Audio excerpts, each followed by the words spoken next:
Right ఇక మరి కాసేపట్లో కూన శ్రీశైలం గౌడ్ కాంగ్రెస్ లో చేరనున్నారు. సీఎం రేవంత్ రెడ్డి సమక్షంలో పార్టీ తీర్థం పుచ్చుకోనున్నారు.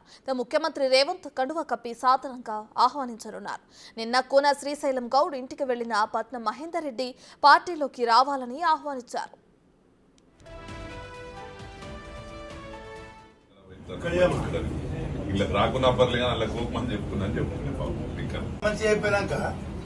మనం బయటవలసిన పరిస్థితి వచ్చింది. నాకు ఇష్టం, నాకు డబుల్ చేరి లైఫ్ ఖరాబ్ అవుతుంది. ఇలా రాకున్నా పర్లేదు అలా కోపం అని చెప్తున్నాను చెప్తున్నాను. ఇదే అంశానికి సంబంధించి మరింత సమాచారాన్ని మా ఇన్పుట్ ఎడిటర్ పవన్ అందిస్తారు. ఇప్పటికే ఓ పక్క కాంగ్రెస్ పార్టీలో చేరడానికి బీఆర్ఎస్ పార్టీ నేతలందరూ క్యూ కడుతున్న తరుణంలో తాజాగా బీజేపీకి పార్లమెంట్ ఎన్నికల ముందు షాక్ తగలనుంది. అక్కడ ఆ పార్టీ బీజేపీ నుంచి కుత్బుల్లాపూర్ నియోజకవర్గంలో పోటీ చేసి ఓటమి పాలైన కూన శ్రీశైలం గౌడ్ ఆ పార్టీని వీడేందుకు సిద్ధమయ్యారు. నిన్న అటు కూన శ్రీశైలం గౌడ్ తో మాజీ మంత్రి పట్నం మహేందర్ రెడ్డితో పాటు కొలన్ హనుమంత్ రెడ్డి, ఇతర నేతలు మైనంపల్లి హనుమంతరావు వీళ్ళందరూ కూడా చర్చలు జరిపారు. పార్టీలోకి రావాలంటూ, తిరిగి రావాలంటూ ఆహ్వానించారు. వాస్తవానికి కూన శ్రీశైలం గౌడ్ ఆయన యూత్ కాంగ్రెస్ లో పనిచేశారు. పార్టీతో సుదీర్ఘకాలం అనుబంధం ఉంది. కొన్ని పరిణామాల నేపథ్యంలో ఆయన కాంగ్రెస్ పార్టీని వీడి బీజేపీలో చేరాల్సి వచ్చింది. కానీ ఆయన గతంలో వైఎస్ హయాంలోనే కాంగ్రెస్ లో అటు పోలీస్ హౌసింగ్ బోర్డ్ చైర్మన్ గా పనిచేశారు. ఆ తర్వాత ఇండిపెండెంట్ గా అప్పుడు డిసిసి ప్రెసిడెంట్ కేఎం ప్రతాప్ కు కాంగ్రెస్ పార్టీ టికెట్ కేటాయించడంతో ఆయన ఇండిపెండెంట్ గా రంగంలోకి దిగి విజయం సాధించారు. ఆ తర్వాత కాంగ్రెస్ అనుబంధ శాసనసభ్యునిగా కొనసాగారు. తర్వాతే ఇటీవలనే బీజేపీలో చేరారు.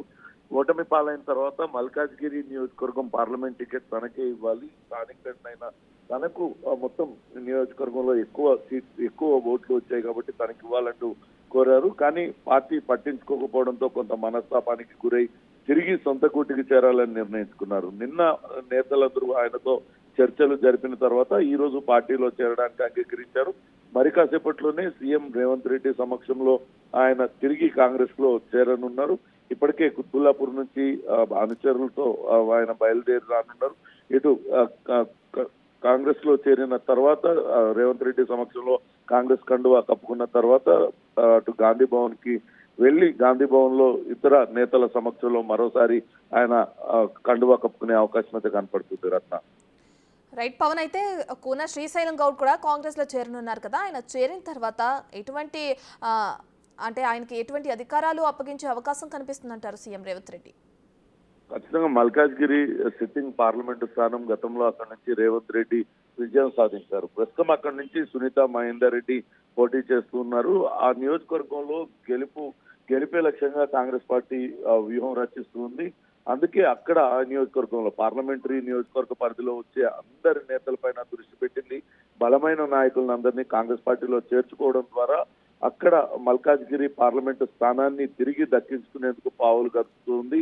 ఈ నేపథ్యంలోనే అక్కడ బలమైన నాయకుడిగా కుత్బుల్లాపూర్ నియోజకవర్గంలో బలమైన నాయకుడిగా కూన శ్రీశైలం ఉన్నాడు. ఆయన కనుక పార్టీలో చేరినట్లయితే కొంత కాంగ్రెస్ పార్టీ రాబోయే పార్లమెంట్ ఎన్నికల్లో మరింత ఎక్కువ మెజార్టీ సాధించే అవకాశం ఉంటుంది. రానున్న పార్లమెంట్ ఎన్నికల్లో అభ్యర్థుల విజయమే లక్ష్యంగా ఆయా నేతలకు అందరికీ కూడా బాధ్యతలు అప్పగించేందుకు కాంగ్రెస్ పార్టీ సిద్ధంగా ఉంది. కుత్బుల్లాపూర్ నుంచి కాంగ్రెస్ పార్టీలో చేరుతున్న కూన శ్రీశైలం కూడా మల్కాజ్గిరి నియోజకవర్గం సునీత మహేందర్ రెడ్డి గెలుపుకి ఆయనకు బాధ్యతలు నియోజకవర్గ బాధ్యతలు అప్పగించే అవకాశం కనపడుతుంది.